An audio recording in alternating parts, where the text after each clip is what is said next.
We are digging at the bottom of the barrel for this, or it might not even be at the bottom of the barrel. Maybe this is an apple floating near the top that we actually do need to go out there and talk about.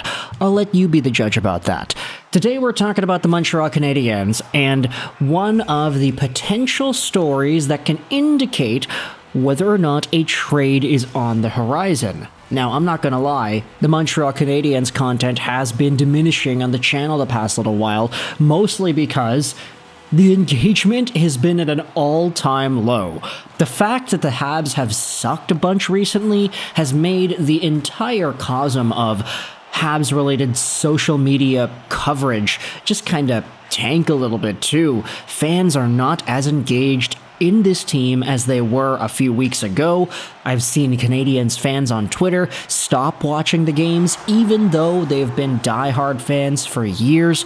It has been kind of a catastrophe of Montreal Canadiens related social media discourse, and this YouTube channel has definitely been affected by that too.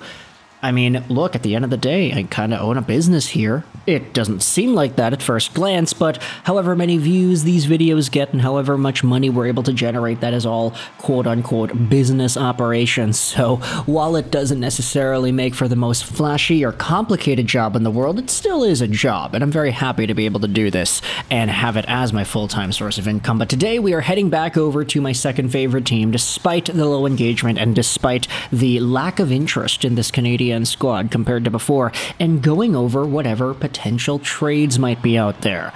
Now, the show is brought to you by ExpressVPN. Go out there and check out the first link in the description to save some money on your VPN, get some free months, and support this YouTube channel all in the process. But to help us out with everything that's going on, we are going to review the Canadiens and their recent games, because the Habs had themselves two games on Super Bowl weekend that they both ended up losing.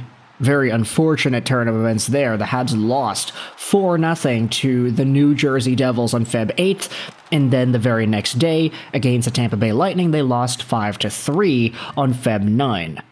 So, not the best way to end off the season before the break. The Habs are on a 3-game losing streak after beating the San Jose Sharks. But if you head over to this tweet posted by Stu Cowan ahead of Sunday's Montreal and Tampa Bay game, you will see the scouts in the Bell Center press box for this afternoon's game, and whichever names were in the building.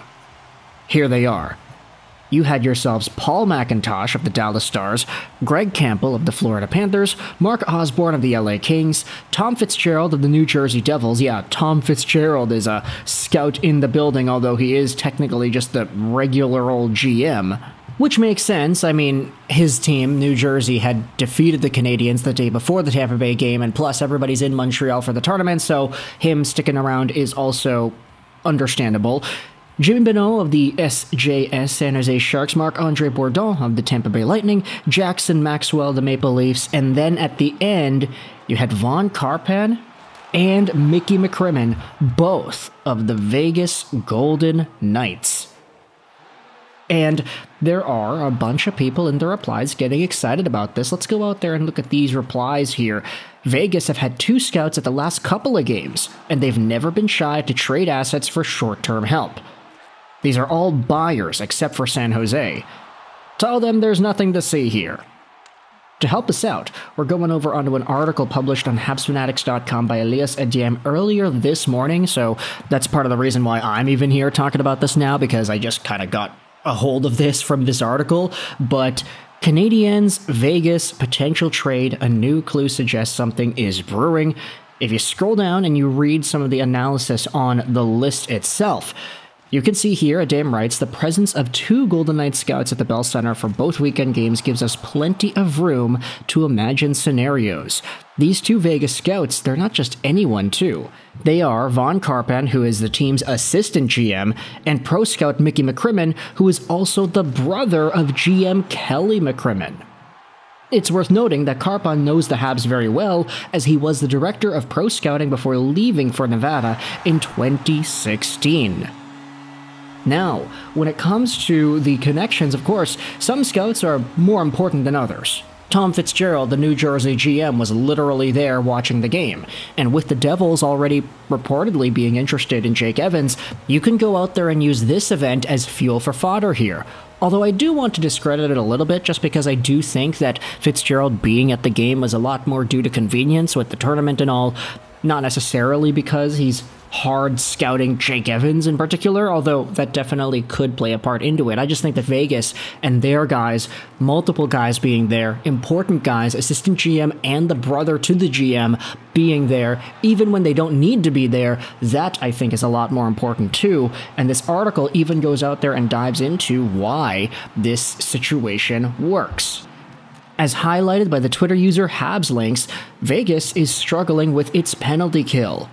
With Armia, Evans, Dvorak, and Savard all set to becoming UFAs on July 1st, Golden Knights GM Kelly McCrimmon has plenty of options.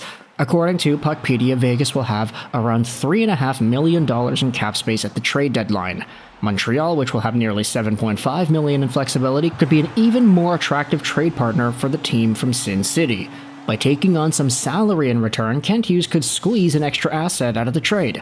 However, the question remains, who could Kelly McCrimmon move, given that no high salary players are set to hit the UFA market this summer or in the next 3 years? It will be interesting to see how Kent Hughes maneuvers this with his Vegas counterpart as he aims for a hockey trade similar to the Carrier deal.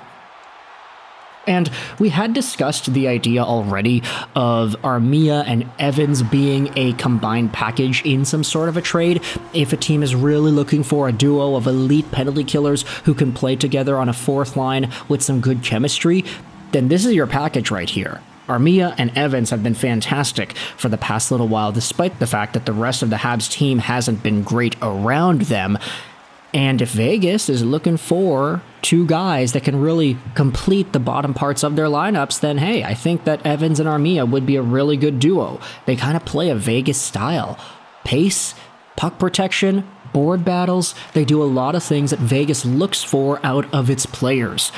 Now, of course, salary needs to be a part of it too, and this idea that's brought up on the article that says, oh, Montreal can take on an extra contract that is not valuable and help out Vegas even more by giving them some cap savings. Yeah, that works, but at the same time, you would need to really find a player that doesn't necessarily pull the Canadiens back.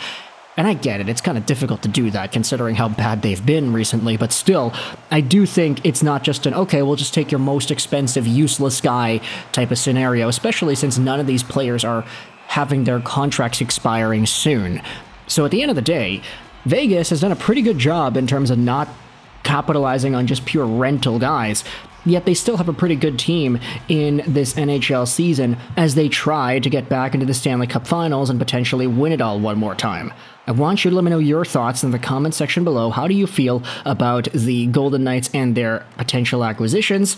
They've already gotten Brandon Saad. Do you think Evans and Armia would be extra fuel for fodder for the bottom of the lineup in this lineup here? Let me know your thoughts in the comments. How do you feel about Vegas' team in general? What are your thoughts about Vegas scouts, important Vegas scouts being at the Habs games? And do you think this is a bigger sign of things to come? Or are we just making videos about nothing? Which wouldn't be new territory for me, to be completely honest. But either way, thoughts in the comment section below. I hope you enjoyed this video. 99 and bye.